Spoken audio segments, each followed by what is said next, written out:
ከዓመታት በፊት ራሱን በተልእኮና አደረጃጀት እንደ አዲስ አዋቅሯል። ኢትዮ ኢንጂነሪንግ ግሩፕ በእነዚህ ዓመታት በማኑፋክቸሪንግ ዘርፉ አዎንታዊ ሚናን እየተጫወተ ይገኛል። ፈተናዎችን ብሎም ክስተቶችን ወደ ዕድል በመቀየር ችግር ፈችና ሀገራዊ ፋይዳ ያላቸው የቴክኖሎጂ ውጤቶችን በማምረት የሚታወቀው ተቋሙ ዛሬ በስሩ ከተደራጁ ግዙፍ ኢንዱስትሪዎች መካከል አንዱ በሆነው ቢሾፍቱ አውቶሞቲቭ በቻርጅ የሚሰሩ ስኩተርና ብስክሌቶችን ለማምረት የሚያስችለውን ስምምነት ፈጽመዋል። የምርት ማስጀመሪያ ስምምነቱን የፈረሙት የግሩፑ ዋና ስራ አስፈጻሚ አምባሳደር ሱሌማን ደደፎ አዳዲሶቹ ምርቶች በከተማዎች የሚስተዋለውን የትራንስፖርት ችግርና የትራፊክ ፍሰት መጨናነቅን ይቀርፋሉ ብለዋል። በየመንገዱ ያለውን የታክሲና የአውቶቡስ ሰልፍ እያየን ነው።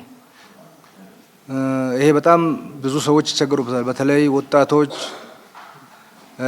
በእግራቸው የሚሄዱ ብዙ ሰዎችን እናያለን።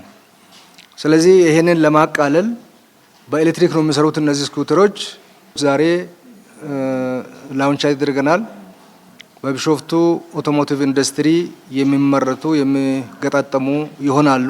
እነዚህ ምርቶች አዲስ አበባን ጨምሮ በክልል ከተሞች እየተከናወኑ ያሉ የኮሪደር ልማት ስራዎችን ታሳቢ አድርገዋል ያሉት ዋና ስራ አስፈጻሚው ከቀናቶች በኋላ ለገበያ እንደሚቀርቡ አንስተዋል። በከተማችን በብዙ ሺህ የሚቆጠሩ ስኩተሮች እንደሚያስፈልጉ ይገመታል። ስለዚህ አሁን ከዛሬ ጀምሮ ወደ ማምረት ወደ መገጣጠም እንገባለን። ከጥቂት ቀናት በኋላ እነዚህ ስኩተሮች ገባ ላይ ስለሚወጡ ተጠቃሚዎች ዝግጁ ሆነው እንዲጠብቁ ነው የምንፈልገው። አምባሳደር ሱሌማን ደደፎ እንዳሉት የኤሌክትሪክ ስኩተርና ብስክሌቶቹ ለአጠቃቀም ምቹ ሆነው ተሰርተዋል። አክለውም የአየር ብክለትን ለመቀነስ ብሎ የስራ ዕድሎችን በመፍጠር ረገድ ትልቅ አስተዋጽኦ እንዳላቸው አንስተዋል። በጣም ቀላል ነው ለአጠቃቀም። ሁለተኛ ለስራ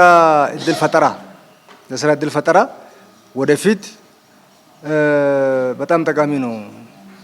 እነዚህን 10 ስኩተሮች ሰብስቦ አንድ ቦታ ላይ በማከራየት ብዙ ወጣቶችን የስራ ዕድል ይፈጥራል እና ብዙ ጥቅም አለው። የፓርኪንግ ወይንም ማቆሚያ ስፍራን የማይጠይቁት ምርቶቹ ለአጠቃቀም ምቹና ቀላል ሆነው ተሰርተዋል። እንደምታዩት አጣጥፎ ወደ ቢሮ መውሰድ ይቻላል።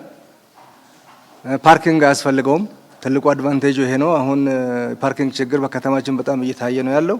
ይሄ ስኩተር ውበቱ ብቻ ሳይሆን አገልግሎቱ እጅግ በጣም አስፈላጊ ነው።